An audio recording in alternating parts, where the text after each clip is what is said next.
G'day, legends. It's Jai, that Aussie Metal Guy here with CRANK.com. Today we're diving deep into one of the most compelling black metal records of 2026. I did hear of these guys first with their last album, Burning Shadows and the Southern Night, which was an absolute ripping album. This one has stepped up the game a little more. Necrofier have been building something serious out of Houston since 2018, taking that icy mid-90s Norwegian spirit and injecting it with a bit of Texan fire. And now with Transcend Into Oblivion, their first release through Metal Blade Records, these guys are definitely leveling up. Joining me today is the man at the center of it all, Bakka, mate. Thank you so much for joining me. Oh, thanks for having me.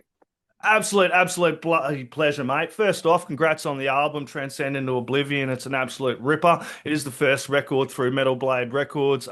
It really does feel like a statement, but all your albums have been amazing, dude. Tell me a little bit about how you're feeling at the moment. Now this has been out for a week or so.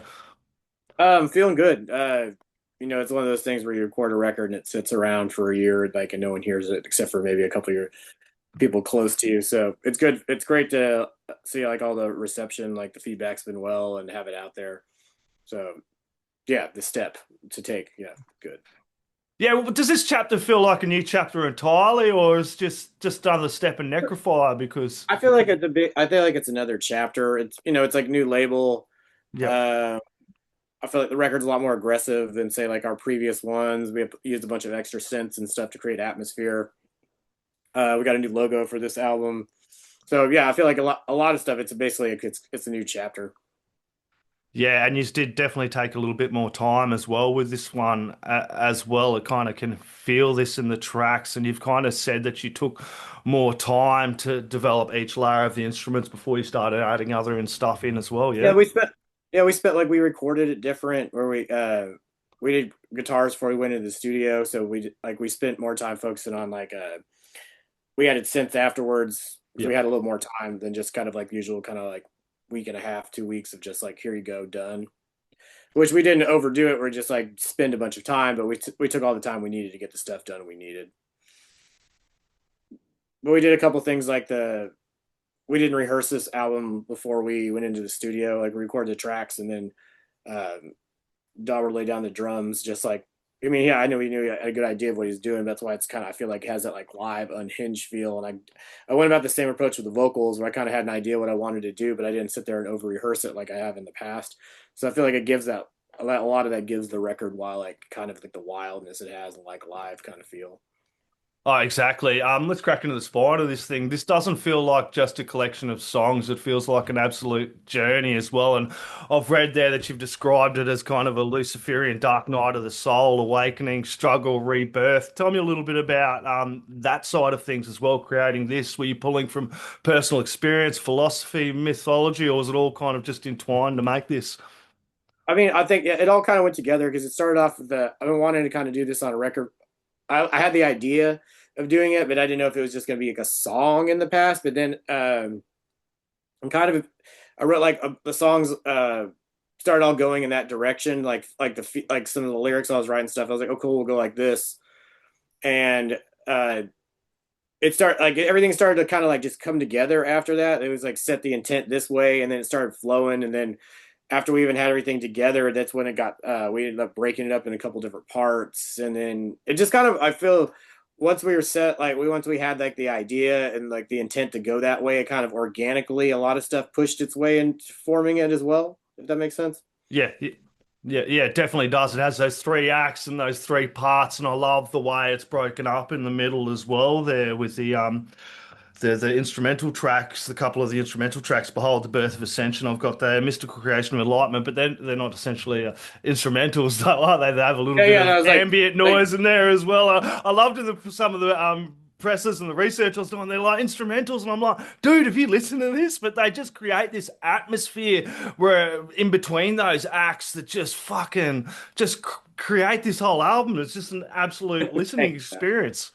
We were that's I mean like I've done records in the past where we kind of did some like interludes that were short and sweet. It was like a Yep. one idea kind of really not worked out, and I feel like that really works. But these I mean they're almost like work like they're like pieces. They're not just like okay here we go like this is this little kind of just filler piece. It ends up being like they're like a different like they're songs that are not like notoriously like black metal. but like still are black metal, if that makes sense. Yeah, Yeah. yeah, it definitely does, and it has that real.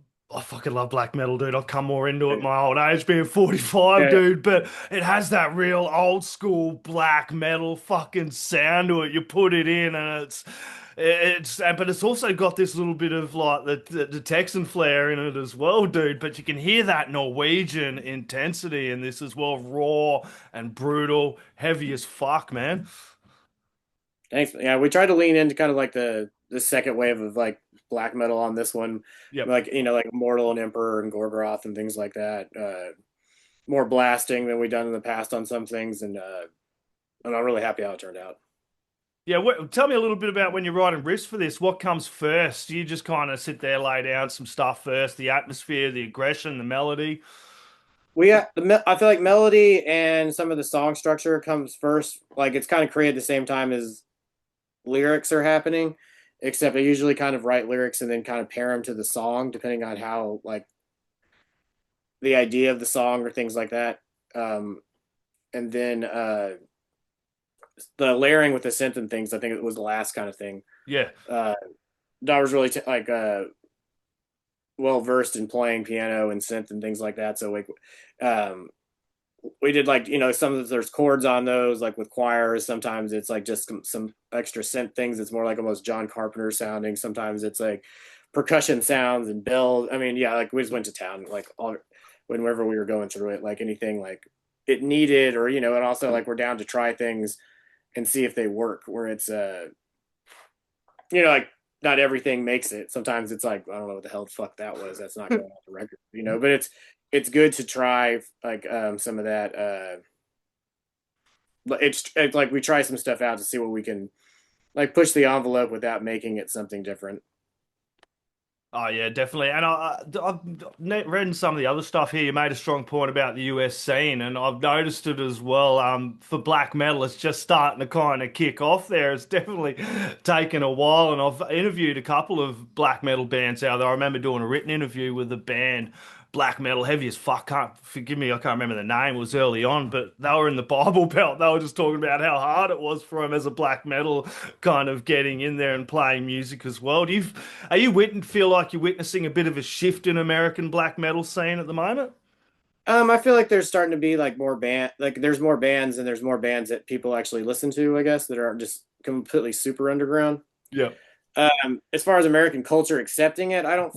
I mean, I feel like it's uh people that are like in their I would say like 35 and up maybe are already into black metal. I have started to see a shift where there's some younger people like the kids that are like 18 to 20 there starts to be a shift I think to getting into that because I would say mature like America for the most part is death metal like death metal's huge here of course like I mean it's huge everywhere but it's always like that's the bands you see from Come America. That's the scene that exists. So it's good to see that like more like black metal stuff coming up. So there's not just like kind of dominated by the other one exclusively. Yeah, damn straight. And getting onto labels like Season of Mist with your last one, but now with Metal Blade Records, that one's such a well-known label that Yeah, just Metal Blade being with Records. I these. mean, no matter anything, it's like people know the name and it's got prestige to it. Yeah, exactly. And one thing I do love about this record, and we've mentioned it a few times, and I'm going to mention it again, 3 acts, 3 parts as well. Did that idea come to you really early as well? Did you come into this before you made that go, man, I want to lay out Like, 3 acts the album or was laid out kind of like with the songs went that direction, except we broke it out into 3 parts later. yep. Because I was working on like we were working on song titles and how to like add like a couple other things and somehow it ended up being like well could we do this I'm like yeah that works exactly with what the record is so like we could actually do something like we could section it out like that and make something different. Yeah, definitely. Also want to touch on, you mentioned a personal thread as well from Norway.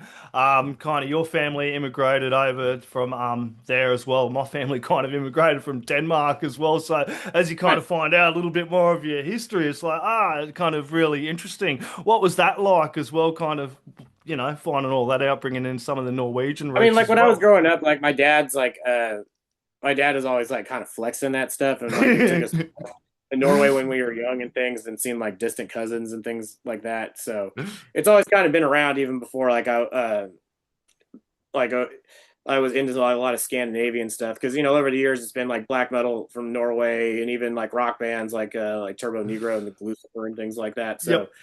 I've been listening to like a lot of into Scandinavian music for like a long time and like all over the board. Yeah, damn straight. You guys played over in Europe? We're going to Europe this fall for the first time. I think I've seen that, dude. You must be hella keen to kind of get over to Europe and play some shows because those Yeah, European yeah. crowds, you can't Yeah, fucking beat it. We know it in Australia. You guys know it in America. it's like just wanted. Yeah, I've been wanting to go to Europe for a while with this band, so I'm stoked it's finally happening. Yeah, and the best way to listen to Transcend Into Oblivion for me, alone, lights out, headphones on. What do you want the listeners to experience as well when they kind of chuck this on and listen to the whole fucking album from start to finish? I mean, that's kind of the thing. I like this. Like, there's not really a. I mean, you can listen to songs on it and stuff, but I feel the record was kind of put together as a piece, so it's like it's meant to be listened to kind of like that. Like light a candle, put on the headphones, light some incense, listen to the album. Yeah, damn straight. When that comes to the live shows, how do you play this out? Are you going out and playing the whole album, or it's fucking We're gonna a like. I mean, lot we're to talking about do? doing something maybe like currently it's like the album's too long for us to just kind Yeah, of do with a yeah. lot of shows.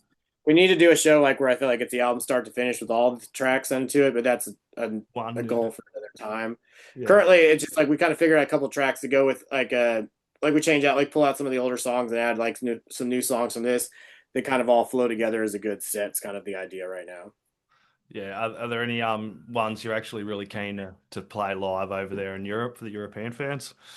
Like the first song on the record, I just feel like it kind of comes out just kind of swinging. I like that. Some stuff like that would be really good. Yeah, dude, I love the closer as well toward the Necrofier, man. That was actually the last I really track I want, was yeah. So we've rocking been out like we're to trying to figure out a before. way. Like we want to incorporate that live, where it becomes like kind of like a whole thing, and then we can incorporate other people at the show and things like that, where it's kind of a yeah. That's another thing we're gonna do, but it isn't there yet. Yeah, it's an absolutely ripping out album. Bakka, mate, massive congratulations on Transcend to Oblivion. It's ambitious, slaying. It feels like Necrofier stepping into their full fucking power. Everyone reading or watching this, the album's out now through Metal Blade Records. Go grab it. The neighbors are going to want to hear it. You need to play this motherfucker loud. Bakka, appreciate your time, brother. Last word, shout outs, thank yous are all on you. Go check out the record. Go listen to it. Yeah, let's try to listen to it as a whole. Like it really kind of works together. It's not something like the modern culture, I guess, embraces with just kind of pop songs and just like one song here and there. But try it.